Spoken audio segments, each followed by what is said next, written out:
প্রিয় দর্শক, আসসালামু আলাইকুম। আপনাদেরকে আজকে পেঁপেতে কিছু সমস্যা হয়। মানে এই সমস্যাটা শুধু পেঁপে না, সব ধরনের ফসলের মধ্যেই, সব ধরনের সবজি চাষের মধ্যেই এই সমস্যাটা দেখা দেয়।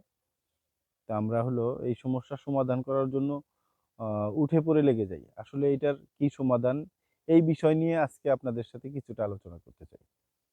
তো প্রিয় দর্শক, যাই হোক এটা নিয়ে আলোচনা করা যাক। আমার সামনে যে এই গাছটি দেখতে পাচ্ছেন, পেঁপে গাছ। এই পেঁপে গাছটা দেখেন, এটা মোজাইক ভাইরাসে আক্রান্ত হয়েছে।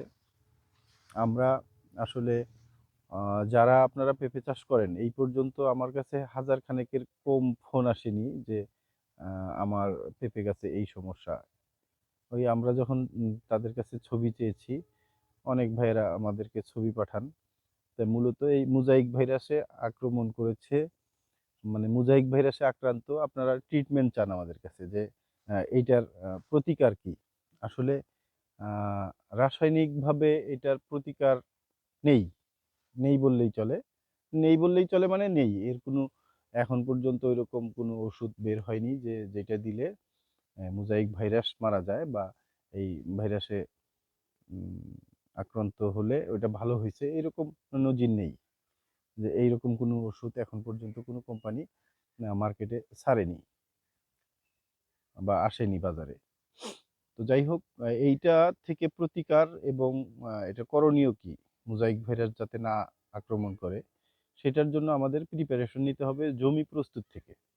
আপনি যখন জমিটা প্রস্তুত করবেন, ওই সময়ই জমি থেকে ভাইরাস দূর করতে হবে। মোজাইক ভাইরাস আ আপনার আক্রমণ করে না, এই ধরনের যেই ফসলগুলো আছে, ওই জমিতে ১ম এ ওই রকমের ফসল চাষ করতে হবে আপনাকে।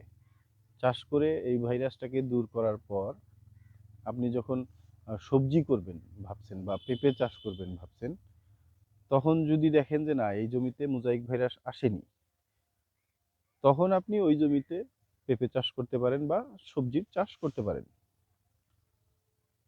১, ২ নাম্বার হলো আপনি যেই যন্ত্রপাতি ব্যবহার করবেন সেইটাও আপনাকে অবশ্যই মানে জীবাণুমুক্ত করে তারপরে হলো আ যন্ত্রপাতিটা ব্যবহার করা। ধরেন আপনি একটা গাছ কেটে দিচ্ছেন, একটা আ ধরেন আক্রান্ত গাছ। আমরা পরামর্শ দেব যে এইরকম দেই যে আপনার একটা গাছ এইরকম মোজাইক ভাইরাসে আক্রান্ত হয়েছে। তাহলে আপনি কি করবেন? ১ম কাজটা হলো সেই গাছটাকে অপসারণ করা। আমরা বলব যে এই গাছটাকে একদম উপড়ে ফেলুন। উপড়ে ফেলুন এবং এটা দূরে কোথাও নিয়ে যান।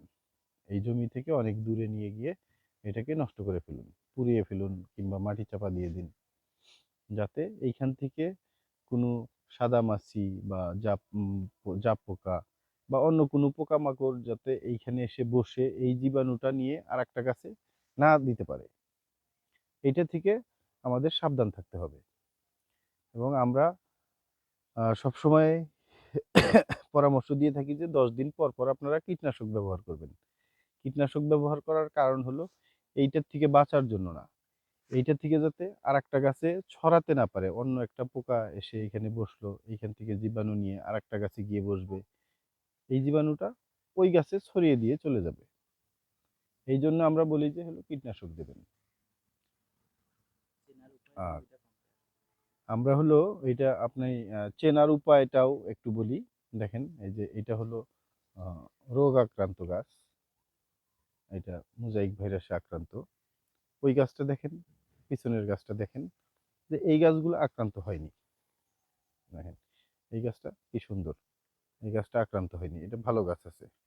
কারণ এই গাছটা যদি আমি রেখে দেই, এটা যদি রিকভার না করে বা এরকম যদি মোজাইক ভাইরাসে আক্রান্ত হয়ে থাকে, দেখা যাবে যে এটার যদি ওই যে আপনি কীটনাশক যদি সময় মতো না দেন, এইটার থেকে করবে কি একটা পোকা এসে ভাইরাসটা নিয়ে এই গাছে দিবে। এই গাছটাও নষ্ট হয়ে যাবে।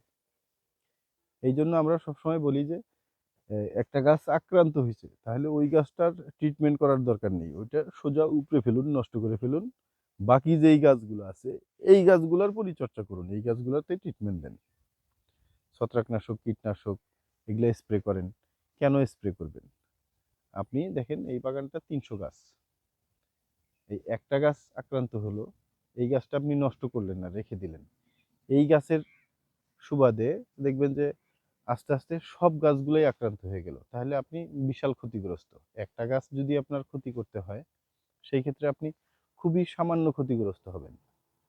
যদি সব গাছ অপসারণ করা লাগে, তখন আপনি তো পুরোটাই ক্ষতিগ্রস্ত হয়ে যাবেন। এই জন্য প্রিয় দর্শক, আপনারা এত কষ্ট করে পরিশ্রম করে মানে অনেক অনেকের হলো তিল তিল করে জমানো পুঁজি দিয়ে আপনারা একটা মানে আশা করে, আপনাদের একটা কাঙ্ক্ষিত টার্গেট থাকে যে আমি হলো এইটা দিয়ে এইটা করব, সেইখানে এসে যদি আপনি ধরা খেয়ে যান, যদি ক্ষতিগ্রস্ত হন, তখন আর মানে এটা বলার কিছু থাকে না। তা আমরা চাই যে আমাদের দ্বারা অন্তত, আমার দ্বারা যেন কোনো কৃষকের ক্ষতি না হয়। কৃষক বলতে মানে কোনো পৃথিবীর কোনো মানুষের যেন ক্ষতি না হয়, এইরকমভাবেই চলার চেষ্টা করি। তারপরেও বিশেষ করে কোনো কৃষক যেন ক্ষতিগ্রস্ত না হয়, আমরা সবসময় এই চেষ্টা করি। সাম্য এগ্রো শুরু থেকেই কৃষকের সাথে আছে এবং এখনো আছি। আগামীতে যতদিন বেঁচে আছি, আমরা কৃষকের পাশে আছি।